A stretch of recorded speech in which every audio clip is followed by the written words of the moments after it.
Hey guys, thanks for tuning into this episode of the Game of Gymnastics podcast. This week I'm joined by David Hart, the performance director at British Gymnastics of 3 years. He leads the world-class program in all Olympic and non-Olympic disciplines. We'll talk about his aspirations for the program in the new cycle, how things have changed in the culture of gymnastics over the years, and how gymnasts and coaches will be supported in this changing environment. I hope you enjoy.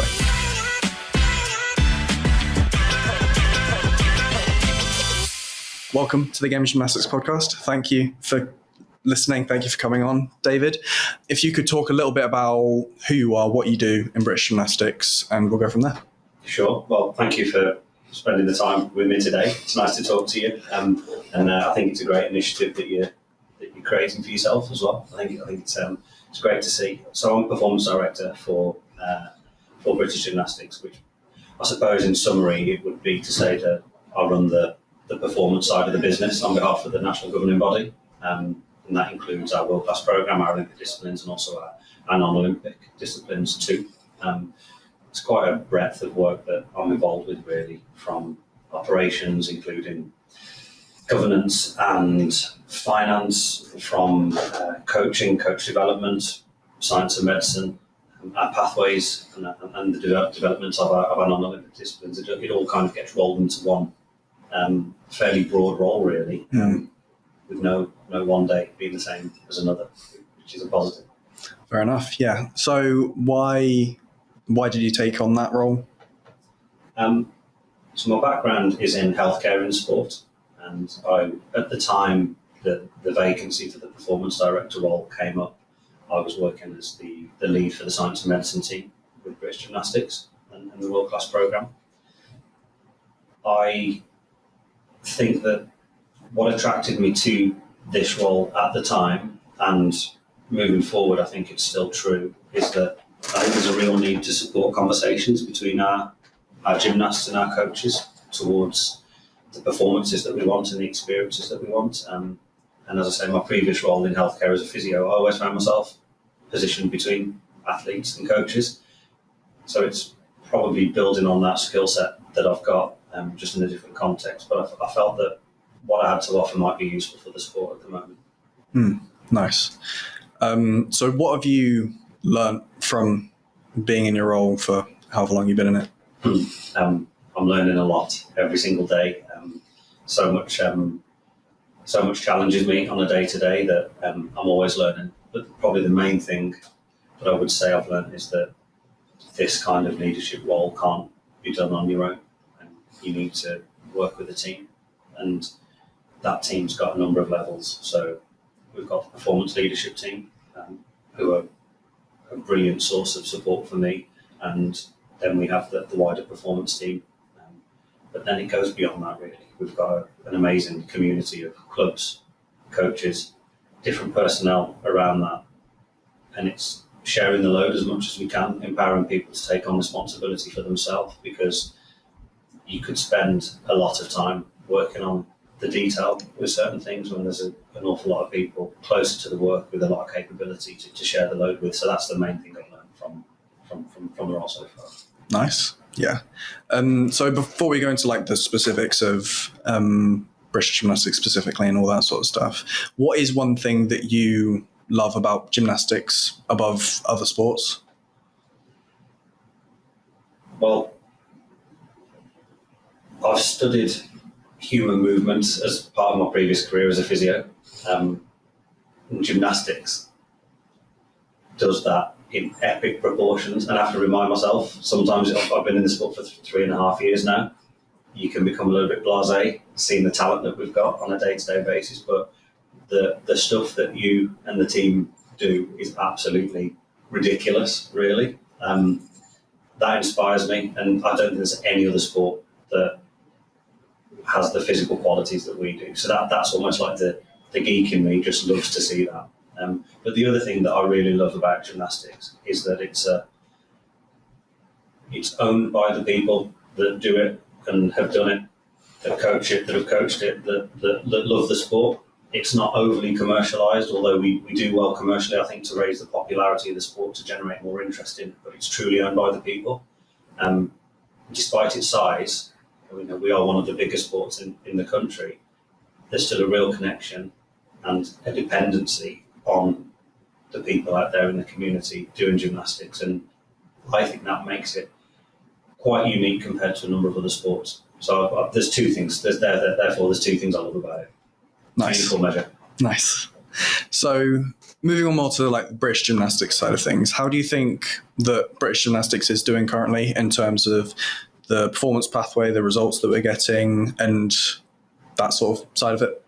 Well, when we talk about our pathway, I probably don't put too much stock in the results in terms of certainly not the medals that we win, because we're all here to learn and get better. And that's what the pathway serves to do, create opportunity and support people to get better at what they do. I mean, from a performance point of view, it's really healthy. We've got a lot of strength in depth, and the clubs out there just keep producing the talent that the world-class programme's able to benefit from. But I think there's other things going on that probably inspire me a little bit more with our pathway. And that is, we see, for example, a young gymnast come into the programme where things in the performance space are quite new, and we're seeing them in different ways taking more ownership. We have what we call gymnast plans, which is effectively the plan for the individual. And we're seeing some really nice examples of people who a year or so ago weren't that confident to hold the space with their coach, with people from the world-class programme. And now they're able to come in and talk about what their goal is, what support they need to get there, what balance they're going to bring to their life alongside gymnastics, and really own that space for themselves. So they're the kind of signs for me that the pathway's in a really healthy state when we see examples like that, and there's plenty of them. Nice. So what would you say some of the challenges, the like difficulties that you might have in terms of those, like that pathway sort of thing? Well, we're in sport, right? And sport's brilliant. Sport is an opportunity for people to achieve things that they've dreamt of, pushes the limits of their capability, and it's hugely rewarding. So any challenges, any difficulties we face, I always just see as opportunities. And I think that a good pathway is one huge opportunity for a group of people. The opportunity we have is to help people in our pathway achieve what it is that they want to in a gymnastic sense, but also get real fulfillment along the way. So therefore it's a positive experience, but also leave the pathway with more than just gymnastics in their repertoire. You know, being able to run a podcast, for example, is a great example, for instance, to be honest.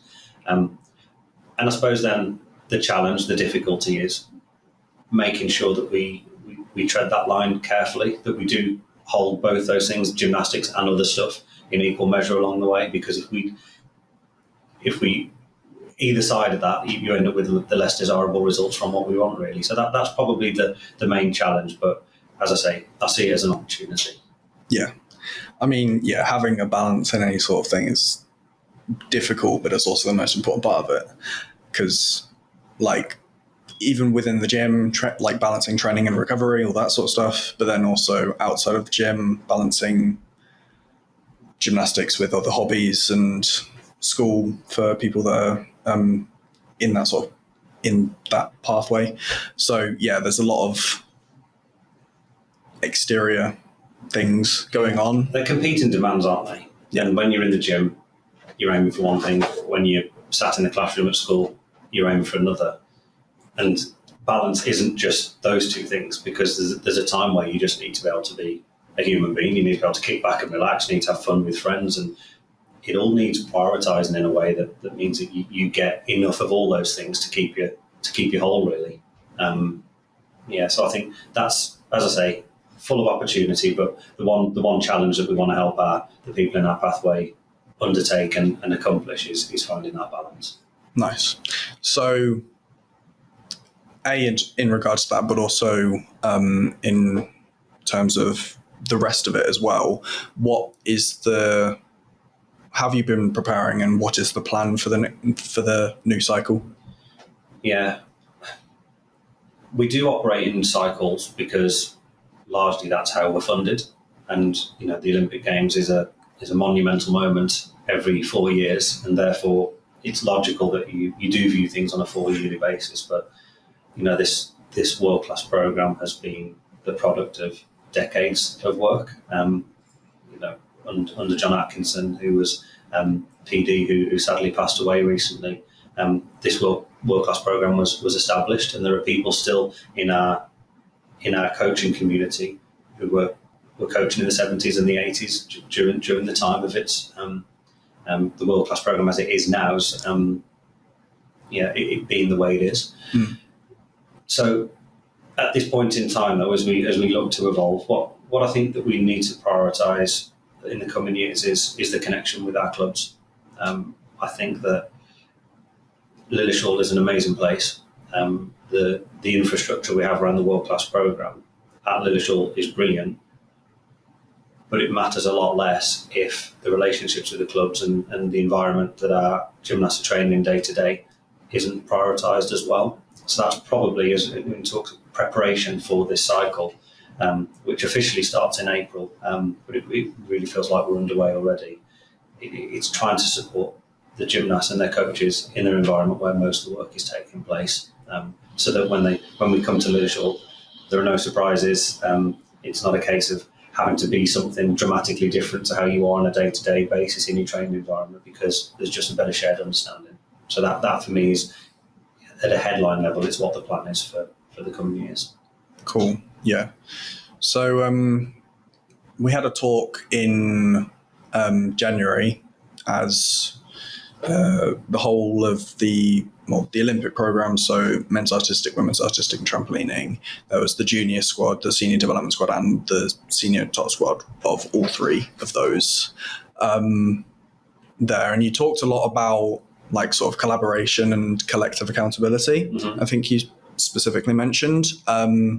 First off, what does that mean? And second off, why is that so important? For me, accountability means owning the impact of what we do, owning the impact of what we experience, and we all have a role to play in that.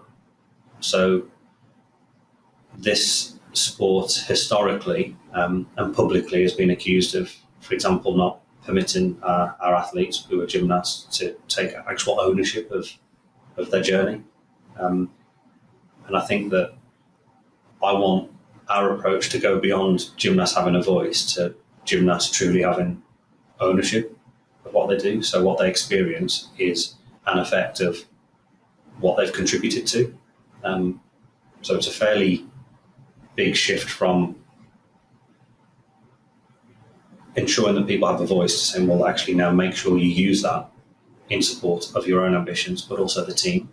I like to think that as much as coaches have a responsibility to care for gymnasts, that gymnasts have a responsibility to care for coaches.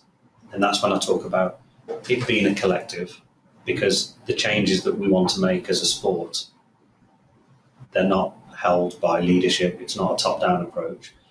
In fact, it's probably the opposite. It's the people in the clubs doing the work that are the real owners of this. And I want everyone to feel like a sense of accountability to make sure that it happens. And if something isn't right, we're all accountable for finding a way to put it right. But we need to learn together how to do that, because I don't think there's a roadmap laid out for this. How do we, questions that I have all the time, how do we ensure that a coach and a gymnast who are under a lot of pressure in their own environment, particularly on a day when things aren't going well, how do we enable them to ask for help from the collective as and when they need it, to have a conversation which supports both people, and to be able to trust that people feel empowered to do that. That for me is the collective bit. There are some really brilliant examples that I've seen really recently. We're at the Paris Games, and there were members of our teams who were in reserve. They weren't selected, but they were in the stands and they were involved. All they So we already sharing the load and being together is something we're already very, very used to. But I just want to make sure that we're all equipped to make the right decisions, to support one another as best we can when we're away from that, when we're in the setting where you haven't necessarily got that support to hand. I think it's important to me that we upskill in that space. So I've got a responsibility in the collective accountability plan to find ways to enable people to take accountability. But I think my offer to everyone attached to our program is you have ownership, and we want you to demonstrate that in all that you do. Mm. What's being done to make the things that the gymnasts can do known to them? So if they can access different support networks and all that sort of stuff. In terms of how we're practically going about it, there are some tactics we've got in play already, and they're not the only solution. They'll probably evolve and they may well look different in years to come. But the gymnast planning process is really important, because that for me is the contracting that we make with the gymnast, with the coach, national and club, and with the support staff, that the gymnast isn't the product here, the performance is. Yeah. And I think that's a bit of a shift, because, and this isn't criticism, but it is fairly normal speak to hear of gymnasts being produced by a club, by a coach. And I understand the spirit that's intended, but a consequence of it being that way sometimes is that the gymnast can feel done to, part of a process, without actually having ownership of the process. So putting the performance on the table and asking the gymnast to identify what they want from their performances and how they want to achieve them is one tactic that I think is a really healthy thing for us to do. The gymnast will not alone be able to come up with the best answers. This is why our coaches are fundamental to what we're discussing here. But for the gymnast to onboard their coach with their journey, rather than feeling like they have to be led at every turn, is part of the approach. The other part is, so if I zoom out a little bit, because this isn't a gymnastics specific problem, but the world's changed and the expectations in society have changed, and how society leads itself is different now. People have different expectations of how they want to be treated, how they want to be managed, how they want to be cared for, the level of ownership they want to have. And coaching is such a vital part of our community in society, never mind within sport specifically and within gymnastics specifically, that it's a hard time to be a coach at the moment. For example, how much do you push an athlete in a session? How much does one of our coaches push a gymnast in a session? If someone comes off a piece of apparatus, do you tell them to get back on and to wipe the tears away from your eyes and crack on and tape your hands, ignore that cut that's emerged there? These are grey areas. If we can't drive performance, if we can't push boundaries, we won't win. But if we do it in the wrong way, in society's eyes now, which is different to society's eyes a number of years ago, then we'll rightly get criticised for that. So in addition to the gymnast plans, the other key part of what we're trying to do is support coaches with their development in a new era, because being a coach over the next Olympic cycle is significantly different to how it was to be a coach when UK sport funding for world-class programmes came in after 1996. We're talking more than one generation ago. So the gymnast plans and coach development are two areas that I think, if they're a good start. They're not the finished product. They'll never be the solution, but I think they're a good part of what we're doing at the moment. Yeah, I mean, I was thinking that recently, how do you work around all this like stuff that's pretty recent in terms of the gymnast-centric approach more than anything? Like, because if they're not, like you said, if they're not pushed, if they're not, like they, especially for young gymnasts, they're not going to be able to drive themselves. They're not going to be able to do that themselves. So sometimes the push from the coach is what they need, but then at other times they do need to be sort of let off. Mm-hmm. So like, again, it comes back to balance, I suppose. It's finding the balance of support and challenge. Yeah, I think so. I mean, that in itself is probably coaching. You know, the best coaches find the right balance between challenge and support all the time, and that is a tightrope to walk on, and that's why we need to be comfortable supporting our coaches for times when that might go slightly away from the plan, and support our gymnasts to the same level when it might go slightly away from the plan for them also. But you know, I've got young children who go to school, and I'm sure that they, like us as parents and their teachers, will all want them to do well academically, in addition to have a good experience at school, right? But I want the teachers to push them in class to get the best out of them. And my girls don't do gymnastics, but if they did and that was their passion, and they said to me, I want to be an Olympic champion, Dad, and I'm trusted a coach to care for that part of their life, then I would want the coach to push them towards achieving their goals. But then it probably comes back to the point around the gymnast plans, that as long as the gymnast is articulating that that's what they want, and they've got an agreed plan as to how they want to go about it. Like, for example, I think it'd be completely reasonable for a conversation to happen away from the pressurised point in training to say, if I fall off that beam, I want you to ask me to get back up again. And therefore the coach understands that that's something that they've had the express permission to do. For the gymnast say, yeah, of course I want you to push me. Then the coach pushes them in a way that feels appropriate. And there's a feedback loop that the coach is also asking at regular intervals, how are they experiencing it, and making sure they've got a voice to be honest with them. And I actually think that what I've just described there is really common in our coaching group, but it's not easy. And for that reason, we need to keep supporting the coaches, because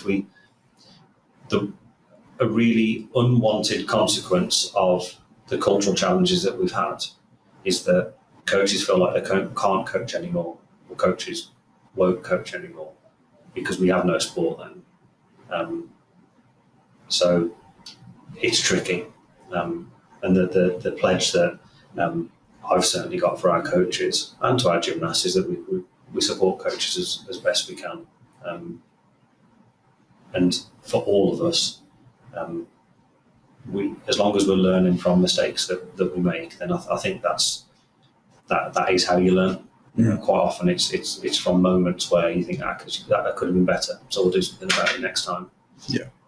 Yeah. So is that going to be like a sort of learning process where you're adapting it on the fly? So it's not set in stone for the next 4 years. It's just going to be more of a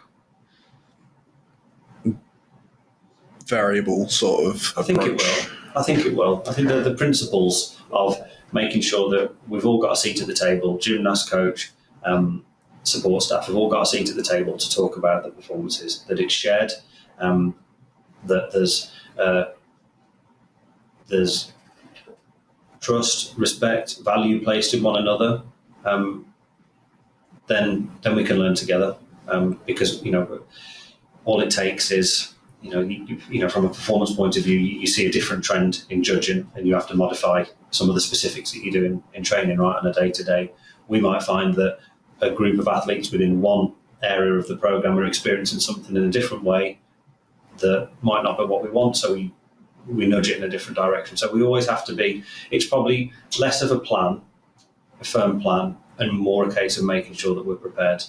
And I think that, again, going back to the point around ensuring that we've all got a say, we've all got a voice, we've all got a role to play, and a willingness to share, for me, it will give us a chance to be responsive to things that we experience on a day-to-day basis that might need change. Cool. Yeah. So a lot of this stuff's been obviously quite generic across like all gymnastics. Now, in terms of the specific disciplines, is there any differences between them? Yes. And I'm minded to remind myself of that quite a bit, really, because where I sit, these are broader performance planning principles, they're broader cultural considerations. But, we've recently appointed 3 new head national coaches in the Olympic disciplines, with Martine, with Barry and Gary.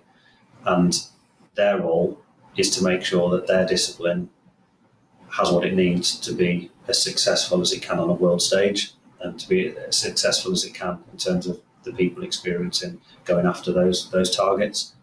They've also got a responsibility to work well with one another in service of the bigger picture. But yeah, and as I'm not a gymnastics coach, so I couldn't go into the specifics for any discipline, and certainly not the specifics for 3 disciplines. Those appointments are really important of those coaches and the coaching teams that work with them, both national coaches and those clubs, those coaches based in clubs. We have to allow for the different specifics of each. They're gymnastics disciplines, but they're their own sports in their own right, with different challenges, different codes of points. Men's and women's are significantly different in many ways. So you are training and competing in different sports. So yes, we do have to make allowances for it. And my role really is to help the head national coaches with what they need in order to go after that. Cool. Yeah. So would you say that you're more of an overseer, like you oversee what they do, or more of a supporter? Or both? Well, in terms of the head national coaches, we're part of the same performance leadership team. Yeah. So my role is to lead that team, but I do see myself primarily as a support to those coaches. They're vastly more experienced in gymnastics than I am. I trust them completely to achieve the goals that we collectively set as a team for them. And yeah, quite often my role is to be a listening ear, to help them with a challenge that they might be facing at a given time. And in many ways, clear the path for them so they can focus on what it is they need to. So, for example, they have a role with budgeting for their discipline, but the weight of that work I will manage with other members of the team on their behalf so that they can have a clearer run at the next preparation phase or the current training camp, because their roles are, as you know, there's a lot of travel, there's a lot of unsociable hours. They need to go to bed thinking about what really inspired them to be a coach in the first place, rather than some of the broader administrative type challenges. So yeah, I like to think that if I can make their lives as straightforward as possible in terms of sharing the load of all the other stuff so that they can focus on being amazing leaders for their sports, for their disciplines, then that's what my role is for them, really, I think. Nice. Yeah. So that was a lot of the, those were the Olympic disciplines. What about the other ones like acro, DMT, all that sort of stuff? So we've got 6 disciplines that we term BG-funded disciplines. They're also sometimes colloquially known as the non-Olympic, but rhythmic gymnastics is an Olympic discipline. We're not right now at a level where we're competing on the Olympic stage, but we've got aspirations to get there. And then again, like with the Olympic disciplines, they are 6 sports in their own right. They're 6 communities, 6 cultures, all very different. So we've tried to increase the amount of staff resource to lead those disciplines. So we've got one of my colleagues, Alex McGregor, who he leads our performance pathway, but he also leads the development of these disciplines as well. And he's got a great team working with him who dedicate their time to each of the disciplines to try and help nudge each one forward based on what it needs. And it really ranges. So we've got one of the disciplines where the emphasis is probably going to be on growing the base, because there's not enough participants taking it up in schools and recreationally, in order to then underpin a pathway to fuel at the top. We've got another discipline that I know right now what they really need is just more of a presence in our media and communications, because there are opportunities for people to take part in it, and so therefore it's participation growth, but it's probably more at the upper end of that pathway. And then within each one, they obviously have their performance aspirations, right? So we're doing as much as we can. And if I'm really honest, the level of resource we've got to look after the 6 BG funded disciplines is significantly less than what we've got for the Olympic disciplines, because it's the way the system's set up. We are awarded funds to go and achieve Olympic success in men's, women's and trampoline. That doesn't exist in the other disciplines. So we want to support the culture. So all the things I mentioned around collective accountability, we want that to be present across all 9 of our disciplines. But then for the 6 non-Olympic disciplines, the 6 PG funded disciplines, we need to prioritise what resource we've got and try and be as accurate as we can. And the only way we can do that is by working with coaches and the technical committees and the communities to understand where best to stack our chips for that discipline for a given time. But they're certainly no less important. Less funded, less resourced, yes, for reasons I've mentioned, but no less important to us. Cool. Yeah. How do you balance like short-term goals or relatively short-term goals in terms of like Olympic cycles with the longer-term development of the sport? Yeah, well, and this is, I made reference to the 4-year cycle nature of what we do. Like what we're aiming to do transcends LA, Brisbane. We want to put things in place that support the sport for generations to come. Yeah. And when we have challenges like we've had over the last few years, that's a real threat to the longevity of the sport and to its sustainability. So we want to get the culture right so that people feel safe and empowered to love gymnastics and to want to continue to do it on a regular basis, continue to do it at a high level. We have got lofty ambitions for medal targets at those Olympic Games that I've mentioned, but that can't be it. They need to be a consequence of us doing things the right way. So for me, that's what we're looking for, really, for processes and ways of working to embed them so that that we've got a future. So I think at any moment, if you assume that you're safe and assume that you're comfortable, that's a dangerous thing, both in sport and in business. So we need to react to some of the challenges we've had over the last few years and make sure we learn from them, and so that we can have an exciting future. Yeah. I mean, in the end, like Olympic success is what drives funding. It's what drives like everyone in here probably. So that ends up becoming the ultimate goal, but is it sort of like trying to change the processes so that you can get those successes, so then it then feeds back into it, and it's like that sort of cycle rather than just chasing that success, which puts you like in a better position in the end. Yes, but it's just sort of trying to get the same result but do it the right way. I think so, and I think that there's probably some shortcuts we could take. If all we wanted was to smash our medal target in LA, then there are methods and ways of working that we could put in, I think, quite readily that would pretty much assure that we're technically to a standard. But if the consequences of that are that people are hurt along the way, people don't want to do the sport along the way, there are a number of examples. If I zoom out a little bit away from just gymnastics, but it does include gymnastics, of Olympic medalists coming home feeling lower than they've ever felt before. And that for me is proof enough that it's not enough. it's not enough to just win a medal. And I don't say that lightly, because to win an Olympic medal is something which, look, I've no idea really what it takes to do that. I've never had any sporting prowess like the ability to go after something like that. So I am in awe of our team that they have genuine aspirations to do it. But it can't be enough. It can't be enough to have it hung on a wall, or for many people, I think, put in a drawer somewhere. There needs to be more to it than that. And I think that I don't think doing things in a way that means that people feel like they've had a positive experience and training in the right way to win an Olympic medal, I don't think they're mutually exclusive things. I think one can probably fuel the other one if done the right way.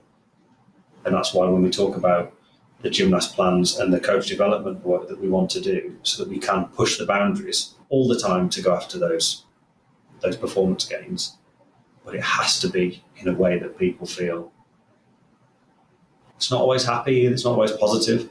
There will be tears, there will be times when people get physically injured, when their mental health suffers, because if you're pursuing something, there's a reality to that, isn't there? There's a cost. But I think we can put enough ways of working in place that means that those moments are fairly short-lived, and the bigger picture is actually it's an overwhelmingly positive experience being in that program. Yeah. I mean, that's the ultimate goal, I suppose. Just it being an ultimately positive experience for everyone involved, rather than just for the coaches or just for the gymnasts. It's collective, as you mentioned before. You mentioned a few of the issues, well, not by name, that have been happening in the last few years. Would you mind going into some amount of detail as to what they are? Because I realise that a lot of these viewers might not know. Yeah, so the White Report into British Gymnastics was a sobering read. 400 plus cases of alleged abuse suffered by young people, older people in our system, in the pursuit of some form of glory, some form of accolade, some form of output. It's a well-documented piece of work, and I think it's something which our sport is going to be associated with for some time. And I actually think that it's something that we should be comfortable using as a reference point for some time into the future, because there was an awful lot that wasn't right. And I feel for our community that we're associated with that, because I don't think it was a report that reflected most of our ways of working, most of our coaches, most of our people. But it was a report that gave an account of how we can do things wrong. And the lessons that we've taken from that have to fuel what we do in the future, because we absolutely cannot put ourselves in a situation where any of our people are experiencing anything like that was in that report. So we went through a couple of years where we focused on reform, and there are a number of changes that have been put into place, and your viewers and your listeners they'll be able to find all this information online, but there's been some really positive outcomes, such as changes in policy to guide practice for gymnasts and coaches and parents to learn from, in areas such as nutrition, hydration, weighing gymnasts, pain management, or dealing with pain and injury, should I say. So there has been learning, and right now I'm really comfortable that everything that we're doing is in keeping with the recommendations that the report made and the ways of working that we know that we need to stick to. The opportunity that we've got is to make sure that's embedded for years, decades to come, so that normal practice in gymnastics is very different to what was contained in that report. And that's when I talk about more than medals, more than just a 4-year cycle. Because when you read a report like that, it's so damning that it brings into question everything that was achieved and celebrated before. So what we want in the future is amazing success, photos of us on podiums, video clips of our team with a gold medal around the neck and the Union Jack being raised and our national anthem being sung, confident that the journey to get there was something which we're proud of, prouder than the medal itself. Yeah. Nice. Yeah. Yeah, it's a difficult situation to just sort of move past, I realise. Because obviously so many people were affected by it, and probably more than the cases that were even on paper.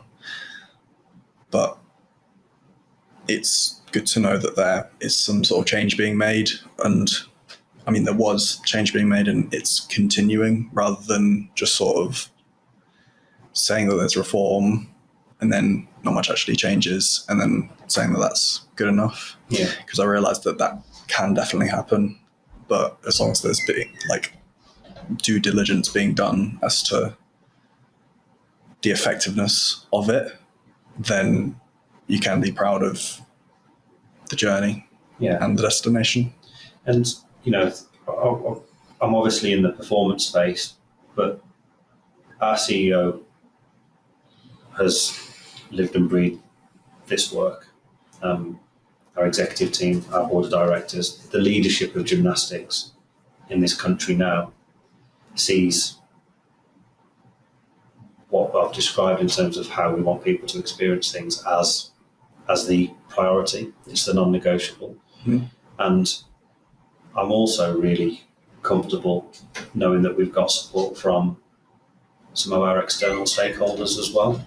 Notably, UK Sport and Sport England had and have a real deep interest in our reform and the future of how our sport runs itself. That's important because I think historically the narrative has been around medals, and I don't think there's any reduced appetite for those medals. But how we do it is it's what really matters, and it makes my life easier to have that philosophy in our performance teams when our leadership and leadership of sport in this country more broadly is very much on the same page. It would be a different proposition altogether if that wasn't the case, but I'm really glad to say that it is. Yeah, absolutely. Well, it's good to hear that there's changes being made and the people that are at the top care about it as well, definitely. Moving very far away from that actually now. So how do you decide, because obviously you get UK sport funding, how do you decide where that goes in terms of, more in terms of the Olympic disciplines? Yeah, well, I think that the high performance community that we have for our Olympic disciplines should be firstly really proud that we're one of the highest funded sports in the country. And at the same time, we should all be genuinely really grateful that lottery funding, government money comes our way in the way that it does. It gives us a real platform, and it's always done on an award rather than a reward basis, and it's because the sporting system believes in gymnastics to deliver a return in the right way. So we should be proud of that. But then I have a responsibility to make sure that that money goes where it should. And I view it as for every pound that comes into the world-class program, I want to see it mapped through to a performance output. So the majority of our money is spent on camps, competitions, and all the travel and logistics that go around that, and on coaching, which for me is that these are the how we train, how we compete, and how we're coached. They're our performance currency, really. As I also mentioned, it's running a part of a business, and therefore there are overheads attached to the other functions that without we can't do those things. So our operations, for example, there's a lot that goes on behind the scenes. So there's a portion of the funding which has to cover that. But yeah, I think I'm comfortable at the moment that we're able to prioritise aspects of the programme that people would truly identify as performance. And we're spending some money specifically this cycle on coach development as well. In partnership with UK Sport, we've had some specific funding to support that, which going back to one of my previous points, that's important. But yeah, the priority is it going to help us win in the right way? And if it satisfies both those criteria, people and performance, then that's how it's prioritised. Cool. That's good to know. So obviously, the end, as I mentioned before, the end goal would be the Olympic success. What other metrics do you have to sort of look at the success of a given pathway or whatever in terms of the cycles? It's a really difficult one to answer because I think there's a lot of things that are important but can't necessarily be measured. And by the same token, you could measure a load of stuff that isn't actually that important. So we can look at scores, can't we? And we can look at medals won as tangible performance outputs. So yes, we measure those. They're widely reported, widely celebrated. All the other things I've mentioned, which relate to people's experience, are less easy to capture.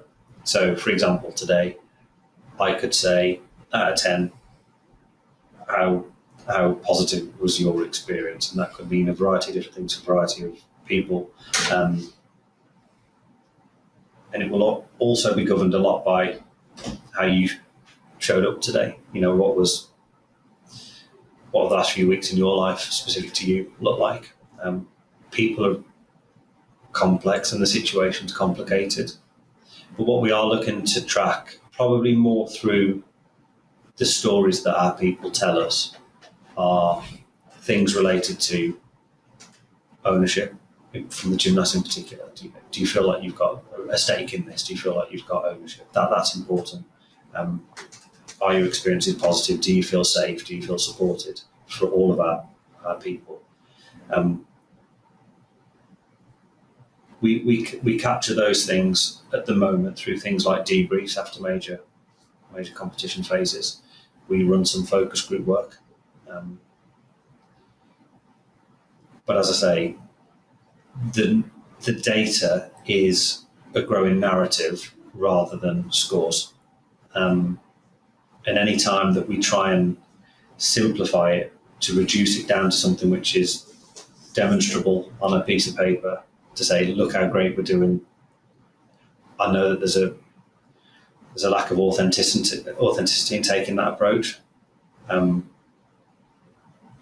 I think that for me, if we were to collect data numerically, it would be ensuring that we have 100% of our gymnasts have a plan that they demonstrably own. It would be that 100% of our coaches are engaged in development for themselves, in service of themselves and of others in the team. Making sure that the right processes are happening are where I would probably attach a numerical value to what we do. But then beyond that, it's making sure that we're getting a plentiful supply of information, many voices, many times, across a variety of things that we do. Yeah. But it really is hard to. I know as a soundbite today, I could say we need to measure this, this, and this, and then 3 months down the line, it's probably not that relevant anymore. But I suppose in years to come, it would be the aim would be for, on the balance of it, people having more positive stories to tell about their experience in the world class program than as we mentioned has been reported before. Yeah, definitely. Yeah, it is tough because it's more qualitative than it is quantitative. So, like, especially the stuff that is trying to be changed. So, yeah, I guess it is tough, but the ways that you seem to have started to implement seem to cover it quite well. So, more on you rather than on gymnasts, the program, all that sort of stuff. What are your sort of pressures and expectations, and how do you deal with them?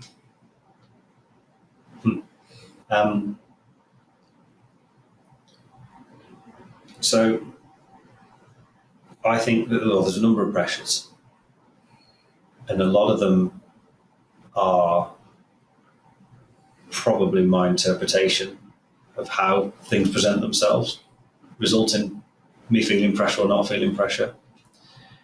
When you're in a position of leadership, like I am, it's a really privileged position. And a lot of people will have a view of how it should be done, how things should be done. So there's a bit of pressure that comes from that. Because naturally, well, it's natural for me to doubt myself with things at times, because even with the best mentorship or learning from others, things that we face as challenges as a world-class program that I'm accountable for are very unique to the context that we're in right now. So there's a pressure that goes with probably, am I doing the right thing for this enormous amount of people? And there's a ripple effect, isn't it? We make one change in a meeting at Lillishall today, and the ripple effect can be pretty far-reaching. So I feel a pressure attached to that, the gravity of the situation, and that a load of people have different views of how it should be done. The biggest pressure, though, I think, is I want to do the best job I can for gymnastics and its people, but I want to do the best job for my family at home as well. And we've talked about getting that balance. Sometimes it'd be great to think that you could finish work at whatever time and go home and then work has stopped and family starts, but it doesn't work like that. The pressures of family creep into work, and the pressures of work creep into family life too. And the busier job you have and the more responsibility you have, then obviously that pressure builds. So there's definitely something around I'm learning to how best to manage that pressure, because there's nothing more important than my wife and my 2 daughters getting what they need from me. But then, an hour later in the car I'm at work, and there's something else that presents itself, and there's a pressure to try and balance that. And that's not unique to my role. Performance directors across all sports face that, and anyone in any leadership position faces that. It's a challenge. At the moment, I think it's that I'm managing that pressure reasonably well, but it's something that you really have to pay attention to. A bit of insight to my life there, but the pressure itself is a privileged position to be in, and I wouldn't ask for anything different, but it's a reality. Yeah, I mean, leadership always looks easy, always looks fun until you're actually there yourself. So it's always going to be difficult. There's always going to be challenges, and like you said, with the other stuff, like stuff creeps into other parts of your life. Like, it's impossible to just like switch your brain and you're automatically in the next sort of part of your life. The other thing that I find on a fairly regular basis is there might be a conversation happening about this aspect of the world-class program over here, and everyone's attention is on that. But because I'm in a privileged position, I'm aware of a lot of information that people in that discussion might not know that relate to part of the work over here, and you can't always disclose that. You want to be transparent and you want to give people information to have a conversation, but there's also a level of information that you're party to that other people aren't. That creates a bit of pressure as well, because it would make the conversation way easier if everyone knew the same things. But the reality is that they can't, and I think that's a fairly common leadership challenge. It's holding that space too, because there's a lot going on. Yeah, as you'd expect. Mm-hmm. Yeah. What do you think sets British gymnastics apart from other countries? Well, I don't know what it's like to be American, French, Japanese, German, any of our counterparts, but there's a real pride, isn't there, in British sport? And I'm probably going to be biased now, but I think what sets us apart is how proud our nation is around what we do. I think we're the best nation at being proud of our athletes across all sports, and certainly in gymnastics specifically. Whether it's at an Olympic Games, whether it's at we've got our Artistic British coming up in March in Liverpool. The arena will be a massive arena packed full of people. There's a real sense of national pride in what we do, and whilst some other nations are quite noisy when you're in the arenas and there's a partisan atmosphere, I think that the pride that we have in what we do and is something which I think sets us apart. I think the systems that we have, whether it's our UK sport system, whether it's Team GB, which brings together gymnastics and all the other sports to be as one. I think it really does set us apart, and I think that we're revered by a lot of other sports because of that too. And gymnastics has got a major place in our national landscape, and I think that's why gymnastics in this country, in many ways, is set apart from other nations. Cool. Yeah. And what's one thing that you want British Gymnastics to have achieved by the end of the cycle?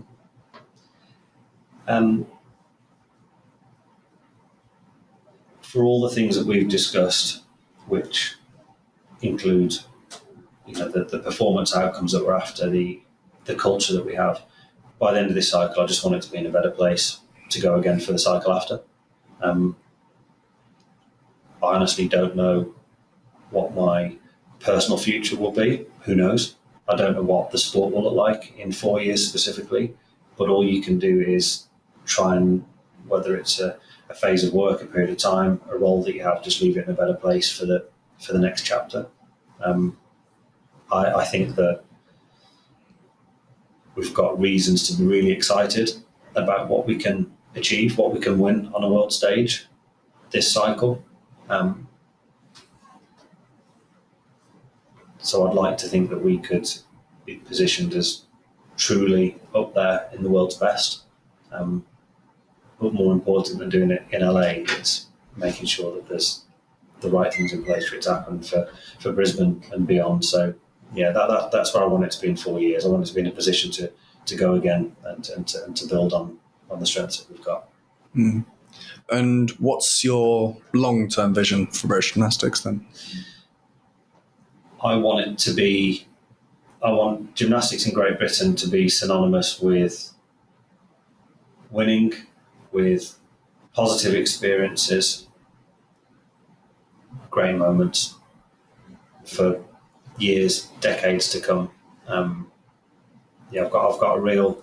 I'd like to be able to look back on the time that we have in the sport as we were part of really setting it up for the future. So that's what I want really. I want it to feel like this place that inspires, that gives people the success that they've dreamt of, and that it's just a place for amazing experiences for people.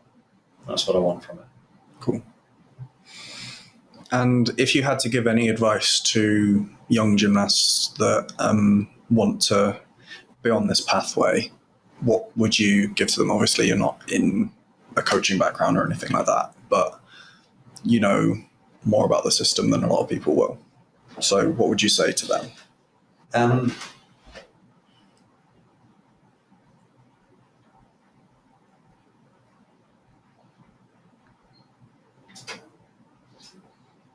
I think that any advice I'd give to any young person, which I'm ever increasingly not, would be to make sure that whatever you're doing it because you love it. And sometimes, even when it's challenging and it's hard, you can still love it. But you need to constantly make sure that you are doing something that you love. And then I think the rest takes care of itself. And critical to that is you can love more than one thing as well. I think that's good advice for anyone, not just young people, to be fair. Mm-hmm. Not just gymnasts, literally like anyone. Yeah, and I think it's I've got 2 young daughters, they're 8 and 11, and all I want for them as they grow up, and I want the same for them as adults as well, is that they'll wake up each day with aspirations for it being a great day because they're doing something they love, and because we're all here for a good time, not a long time, really. So I think that, and in the context of what we're talking about here, sport gives you the opportunity to do something that you love. Yeah, absolutely. Couldn't agree more. Now, last question. Now that you've been on the podcast, obviously this is a little bit of a different episode because I normally talk to gymnasts and coaches and that sort of side of stuff. But now that you've been on, who do you think would be another good person for me to have on? Well,